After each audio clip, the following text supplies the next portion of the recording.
দর্শক দেখতে পাচ্ছেন কীভাবে আমরা মাল লাগাই। এটা হচ্ছে পাটি ফ্যাক্টরির পাটির মেশিনে পাইপ ঢুকানো হচ্ছে। এখানে পাইপগুলোকে পরীক্ষিতভাবে পরীক্ষা করা হচ্ছে, পাইপগুলো দিয়ে পাটি হয় কিনা। আপনারা দেখতে থাকেন আর উপভোগ করুন আর সাবস্ক্রাইব করে রাখুন আমাদের এই নতুন চ্যানেলটিকে। সবাই ভালোবাসুন। চ্যানেলটির নাম ASJ765। এই চ্যানেলটাকে কেউ ভুলবেন না।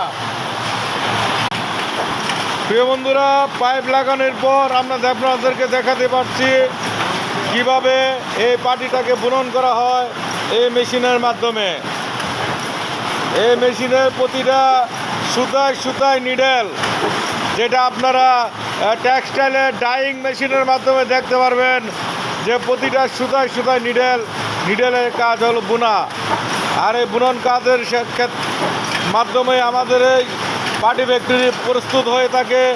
সোহাগ, তাকে সবাই ভালোবাসবেন আর আমাদের চ্যানেলটাকে সবাই সাপোর্ট করে সাবস্ক্রাইব করে দেবেন। এই যে ছেলেটিকে দেখতে পারতেছেন, তার নাম ইসরাফিল। সে অনেক ভালো অপারেটর। তার কাজ আপনারা দেখেন, অবশ্যই ভালো লাগবে।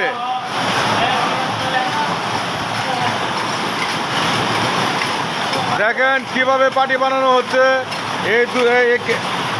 এই বক্সের মাধ্যমে দিয়ে এই পাইপগুলো দেওয়া হয়।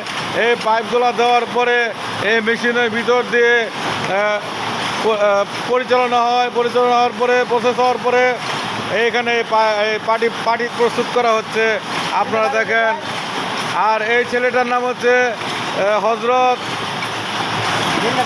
সেও একজন ভালো অপারেটর। আপনাদেরকে কোনো একদিন সময় ইসরাফিল এবং হজরতের ইন্টারভিউটা দেখিয়ে দেব। আর উপভোগ করুন আমাদের এই নতুন ভিডিওটা আর দেখেন কিভাবে পাটি বানানো হচ্ছে এই মেশিনের মাধ্যমে। প্রিয় বন্ধুরা, আপনারা দেখতে পারতেছেন সারিবদ্ধভাবে অনেক মেশিন আমাদের আছে। সেখানে প্রায় 58টার উপরে মেশিন আছে। এখানে 58টার উপরে মেশিন দ্বারা আমরা এই কার্যক্রম আমাদের এই পাটি বুনন কাজ করে থাকি। এই ছেলেটির নাম হচ্ছে রুবেল, অনেক ভালো অপারেটর। এইটা হচ্ছে আমাদের সবচেয়ে বড় সাইজের পাটি, যাকে আমরা বলি 6-7 এই পাটির সাইজ। তার পাশাপাশি আছে এই মেশিনটা হচ্ছে, এটা হচ্ছে 5-7 পাটি। প্রিয় দর্শক, সময় স্বল্পতার কারণে আপনাদেরকে